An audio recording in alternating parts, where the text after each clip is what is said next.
ආයිබෝන් සියලු දෙනාටම ආදරෙන් පිළිගන්නවා සිහිනයට අරුතක් මගේ YouTube channel එකට.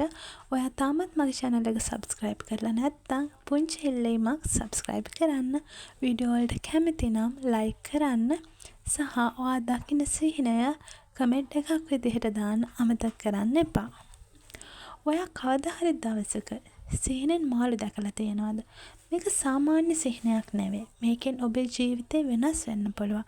සිහිනෙන් මාළු දැකීම සාමාන්‍ය වාසනාව, ලාභය සහ සාර්ථකත්වය සඳහන් කරන ලකුණක් විදිහට සැලකනවා.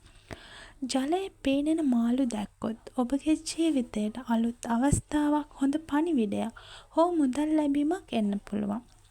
ඒ වගේම මාළු අතින් අල්ලනවා නම් ඔබ බලාපොරොත්තු වුණු දෙයක් ඉක්මනින් සැබෑ වෙන්න යනවා කියන එකයි මේකෙන් පෙන්වුම් වෙන්නේ.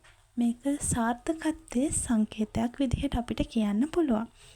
ගොඩක් මාළු දැක්කොත් ඒ කියන්නේ විශාල ලාභයක්.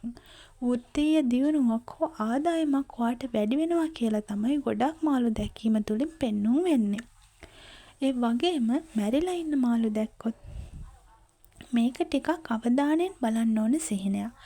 ඒකෙන් කියවෙන්නේ අහිමි වීම හෝ බලාපොරොත්තු කඩවීමක්, තමන් හිතන දෙයක් වෙන්නේ නැති එකමක් සහ තමන් ඒ අවස්ථාවේ ඉන්න කනගාටුදායක පුවතක් විදිහට තමයි මේක පෙන්වුම් වෙන්නේ. එතකොට කැළඹුණු වතුරේ ඉන්න මාළු දැක්කොත් ඔයාගේ ජීවිතේ තවම බය, කනස්සල්ල සහ තීරණයක් ගන්න බැරිව ඔයා තෝරගන්න ඕන මොන මාර්ගෙද කියලා හිතාගන්න බැරුව ඉන්න එක තමයි මේකෙන් නිරූපණය වෙන්නේ. ඉතින් එහෙනම් අපි බලමු පැහැදිලි වතුරේ මාළු දැක්කොත් කොහොමද අර්ථය කියලා.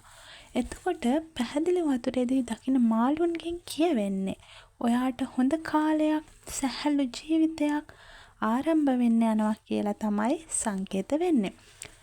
සිහින කියන්නේ අපේ මනසේ ගැඹුරුම පණිවිඩයක්. ඒ නිසා ඔයාට පේන හැම සිහිනයකම ඇත්තටම අර්ථයක් තියෙනවා. ඔයාටත් මේ වගේ සිහින පේනවා නම් කමෙන්ට් එකක් දාන්න අමතක කරන්න එපා. තවත් මෙවැනි සිහිනවල සැඟුණු රහස් අර්ථ දැනගන්න දැන්ම සිහිනයට අරුතක් මගේ YouTube channel එක subscribe කරන්න. නැවත සිහිනවල සැඟුණු රහස් පණිවිඩ අරගෙන අලුත් සිහිනයකින් හමු වෙනකන් ගිහින් එන්නම්. පරිස්සමෙන් සතුටින් ඉන්න.